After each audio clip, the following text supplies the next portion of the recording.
We are living in a post-Roe America, and liberals are very upset. With the 4th of July come and gone, those on the left are questioning their loyalty to this great country. This is Big Red, and you're listening to the Big Red for America show.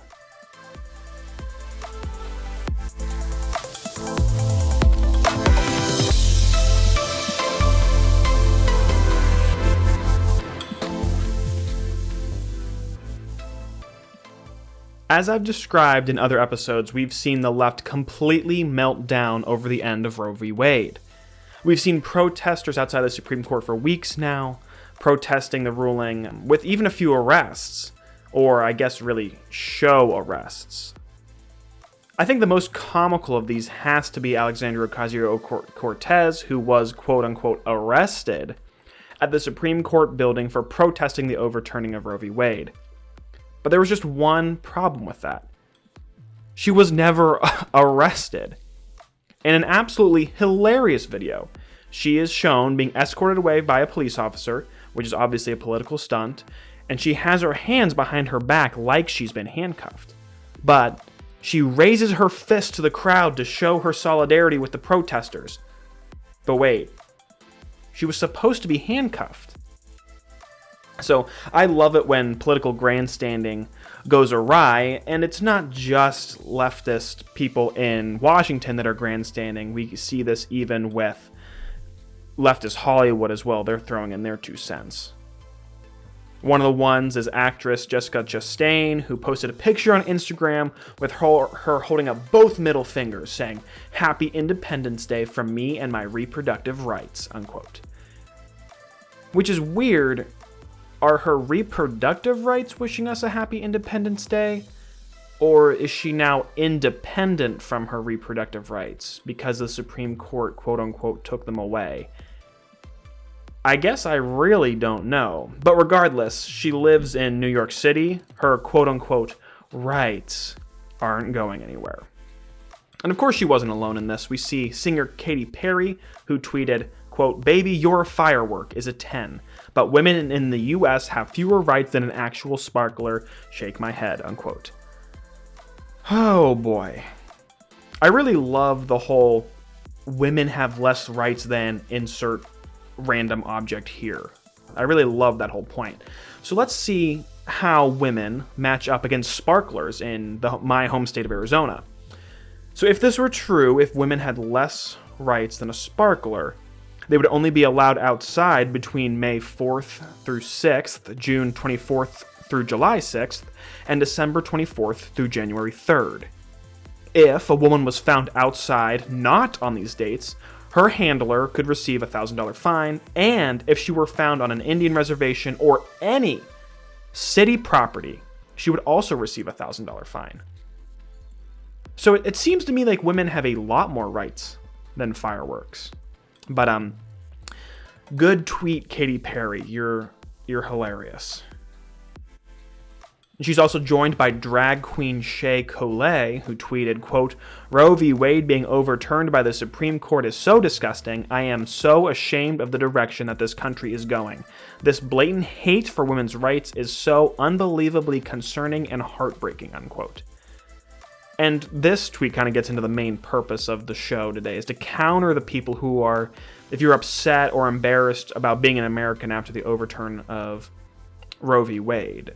And that point actually plays right into the next great leftist post on social media. We see Jessica Biel post an Instagram of herself and her husband in France and saying this on Instagram. Quote, "You have croissants and women's rights? Take me back," unquote. So obviously she's so oppressed here in America, she's able to freely travel to other countries. But this post actually shows how illiterate the left is. Because France has stricter abortion rights than most US states. France bans abortion after 14 weeks, which it only recently extended from 12 weeks. So just for all of you listening at home, France has stricter abortion laws than the Mississippi case that actually got Roe v. Wade overturned, because they banned it at 15 weeks. And this is, of course, hilarious, Because Macron, the French president, had this to say about the Supreme Court decision. Quote, "Abortion is a fundamental right for all women. It must be protected. I wish to express my solidarity with the women whose liberties are being undermined by the Supreme Court of the United States," unquote. But like I said, France has stricter abortion laws than 38 US states, post Roe. And it's not just France. Most of Europe, in fact, has stricter abortion laws than the US. And it's funny because all these liberals, all these leftists want to emulate Europe, but they seem to miss that fact. Let's look at European countries that ban abortion after 12 weeks, which is similar to Arizona, Florida, and Kentucky, except they actually ban it at 15 weeks. So all of these countries ban abortion sooner than most American states. Those countries are Austria, Belgium, Bulgaria, Czech Republic, Denmark, Estonia, France, which now they did extend it to 14 weeks, but is still stricter than most US states, Germany, Greece, Hungary, Italy, Latvia, Lithuania, Luxembourg, Netherlands, which bans it at 13 weeks, Poland, and I'm sure I've missed a few in that list.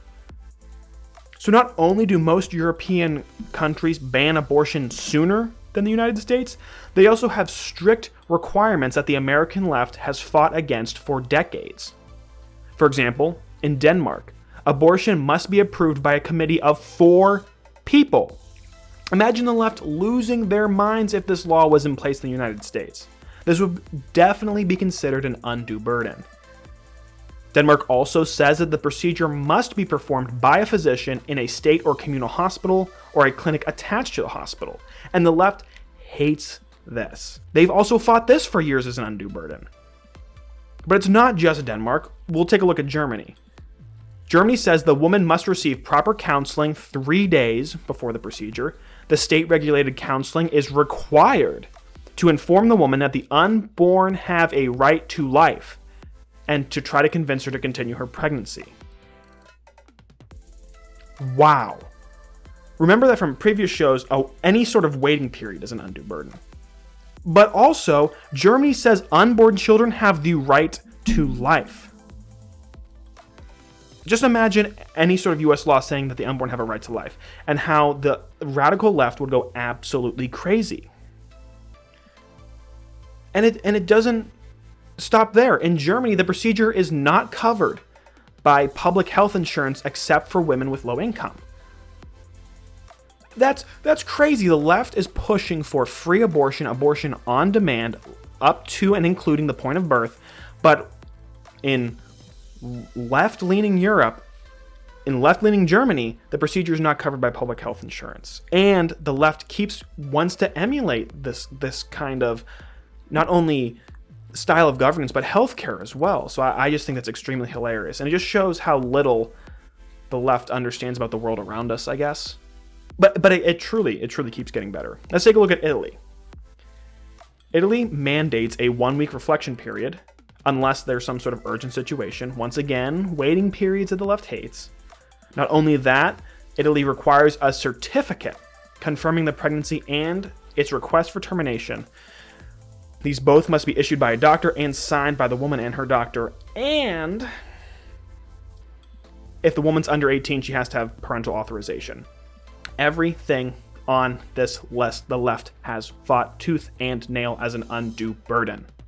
Just listen back to that episode where I was talking about undue burdens with abortion and gun rights. I'll link to that episode, but the left considered not enough abortion clinics. They said the cost, any sort of waiting period, that was all considered an undue burden and in their eyes should be overturned and be gone away with.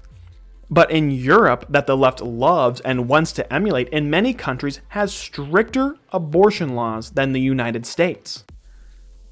So if you're an American and you're embarrassed about the state of the country, about the overturning of Roe v. Wade, don't be embarrassed. You know, I would say actually grow up, become more literate about what's going on in the world around you. I mean, the truth is, abortion laws will change and are going to vary from state to state. Most laws, even those in Republican states, are more lenient than most European countries, like I just said. But the left's still going to scream and yell that if anyone tries to make the laws more strict. And not only that, if you're still embarrassed, let me just point out this fact to you. The majority of abortions won't even be affected by the overturning of Roe v. Wade. According to the CDC, 91% of abortions are performed before 13 weeks. Meaning, you could legally get an abortion in 39 US states. And of course, that's subject to change. Many states might try to pass stricter bans on abortion, try to go for the 5-week abortion ban or the heartbeat bill. But the fact that the leftist media keeps trying to pretend that the right to abortion is just evaporating in America is not the case. The US isn't falling back into the dark ages as the left laments, but rather we're rejoining the civilized world. There are only 5 countries in the world besides the US, which is obviously going to change now with the overturning of Roe v. Wade, that allow unrestricted access to abortion at any point. And they are not countries we want to emulate. The 3 of them are communist. The first is communist China, who encouraged the abortion of female infants for generations. And the second is communist North Korea, who also forces abortions on citizens and prisoners. The third is communist Vietnam, that has an abortion rate of 40%. 40% of pregnancies end in abortion. Not countries we want to emulate. The other 2 non-communist outliers are tyrannical Canada, where all of your rights are slowly evaporating under tyrant Trudeau, and oddly enough, South Korea. But we see where abortion is unrestricted up till birth. Half are communist, and Canada's really not that far behind. We're not falling behind the rest of the world. But the left, and maybe whoever's listening, doesn't care about the actual facts, because you'd rather let the fear-mongering and the lying get people to the ballot box to hopefully lessen the absolute beating the Democrats are going to get this November.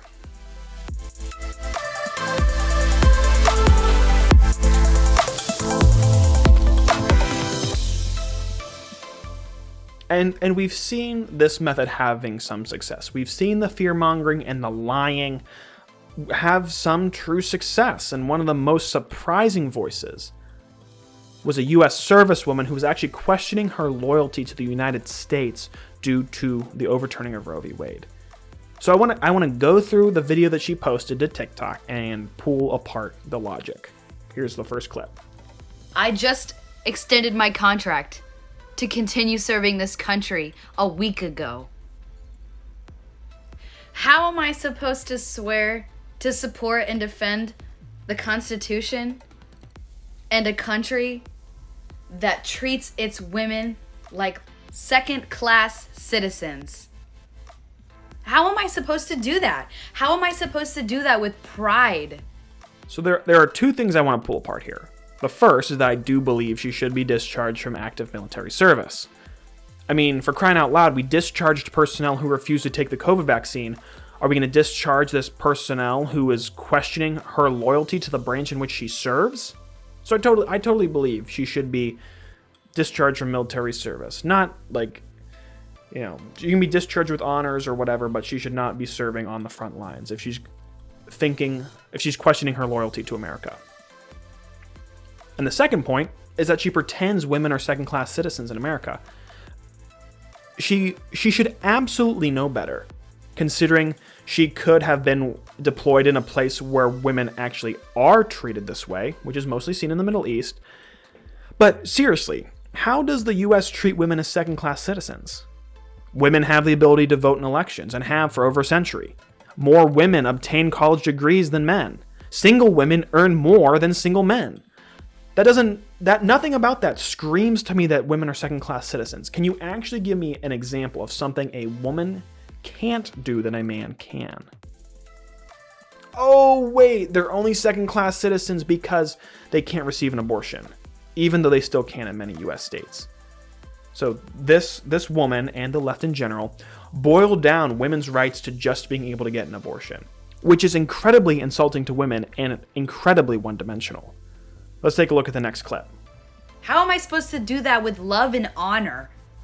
How am I supposed to wake up every day and put on a freaking uniform that says United States Army when the United States doesn't even give a rat's ass about me? It gives more of a rat's ass about the guns they're allowed to buy that kill the children that I'm forced to give birth to. Think about that! So much like Katy Perry, this servicewoman thinks she's clever by saying women have less rights than guns. And of course, this doesn't pan out. If this were true, you couldn't be a woman and be in a school, university, voting area, courtroom, any federal property, including the post office, airports, and depending on the states, places where alcohol is served. And I don't know about you, but I've seen women in all of these places. Women could also potentially be banned because they're too big, because they look scary and they hold too many rounds, or I guess be too fat. And in order to be a woman and be in public, you could be required to have a permit, go through a background check, potentially have a waiting period. And the left would want you on a list so they knew where you were at all times. Obviously doesn't make sense. Clearly women have more rights than guns, but this, once again, just a common leftist tactic to really try to throw you off the scent of what they're arguing because they don't really have any arguments. But she also brings up another popular leftist talking point, that guns kill children. You can't be pro-gun and pro-life because guns kill kids. And this is supposed to be a legitimate argument for abortion. That kills children. 100% of the time. So let's look at some facts. According to WebMD in 2020, about 4,357 kids died as a result from gun violence, enough to make it, quote, the leading cause of death of children in the country. And obviously this is horrible, and we need to be safe and responsible gun owners and teach our kids to respect firearms as well. But according to CDC data, there were approximately 886,589 abortions in 2019. So that means for every one kid that died because of a firearm, 203 were aborted. It's not gun violence that is the leading cause of death in children, it's abortion. But once again, no one on the left actually wants to engage in that argument because it's a silly argument for them. They can't defend their point. And in the next clip, she complains about access to pregnancy resources. This effect on female servicewomen is an unintended consequence, which means that lawmakers and Supreme Court justices probably weren't thinking about this when they wrote their 213 some odd page report on it, right? They probably were not thinking about this consequence, but it is one. And it affects the very people that those lawmakers hold to a higher standard because they support the troops. Do you really, though? You really support the troops, even though this is going to greatly lessen the retention of women in the ranks of this military? You support the troops, even though you are going to ruin some women's careers? I'm deployed right now. And I am a medic, so I know how this works of I have an extremely limited access to birth control. Women in the military are more likely to experience unplanned pregnancies. Women in the military are more likely to experience sexual assault. Where I'm at right now, you can't even get an ultrasound without traveling off base. You can't. It happened. It happened, ladies and gentlemen. And I signed that contract. Now, she actually did bring up some serious issues that need to be addressed. But, for example, just because you don't have access to ultrasound doesn't mean you should be able to kill an infant. In fact, those on the left want to remove resources like pregnancy clinics that provide women with free resources, like ultrasounds, clothing, etc. But don't believe me, listen to Senator Elizabeth Warren's words. Massachusetts, right now, those crisis pregnancy centers that are there to fool people who are looking for pregnancy termination help outnumber true abortion clinics by 3 to 1. We need to shut them down here in Massachusetts, and we need to shut them down all around the country. You should not be able to torture a pregnant person like that. I love that. You shouldn't be able to torture a pregnant woman like that. You shouldn't be able to give her free stuff and give her free resources so that she might keep her child. Instead, she should be forced to have the infant chopped up into pieces and removed from her uterus. Great logic, Senator Warren. Great logic, leftists. But this isn't the only issue. In this clip, the servicewoman talked about sexual assault. And in instances like this, when they use sexual assault and incest as cases for legalizing abortion, I like to take Ben Shapiro's approach to handling these concerns. His approach is that we can absolutely have a discussion in regards to abortion in cases of rape and incest, but you have to be willing to outlaw abortion in all other cases. And of course, they're never going to agree to that. They never do, because they're just using abortion and incest, which makes up a tiny proportion of total abortions, 1.5% according to the Guttmacher Institute, to justify the other 98%. Once again, the leftist logic just continues to fall apart. And she ends it off here in clip 5. It happened. It happened, ladies and gentlemen. And I signed that contract, so I will serve my country. But you bet your ass you're going to hear my voice, because I will not stop, I will not rest, and I will not be silent. Because this is not an attack on reproductive rights. It is an attack on women in this country. 100%. So, I'm glad she's deciding to finish out her contract. But then again, maybe she shouldn't. And of course, she finishes it off with a call to action. So what good is all the leftist rhetoric without activism? I'm so glad we have another anti-American activist in our military. I am just so proud.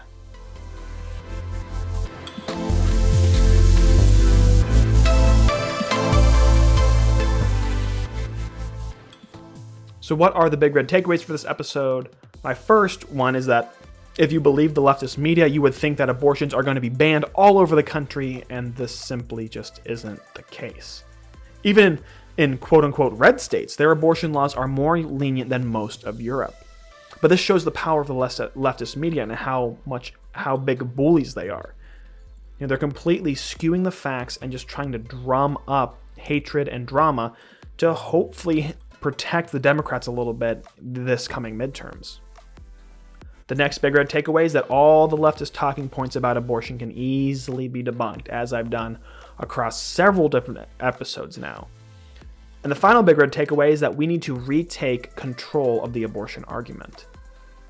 Countries with quote-unquote unlimited access to abortion have used it for incredible evil.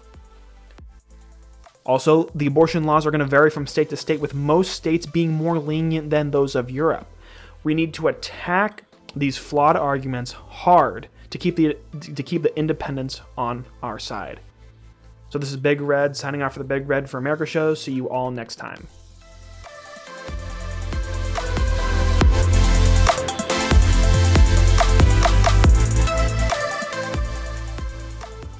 Like what you heard? Tune in next week as we tackle another topic. If you want to see more from the Big Red from America team, you can follow us on Twitter, Facebook, Instagram, Getter, and Parler. Once again, this is Big Red signing off for the Big Red for America show, where the opinions are always right and the facts are always cited.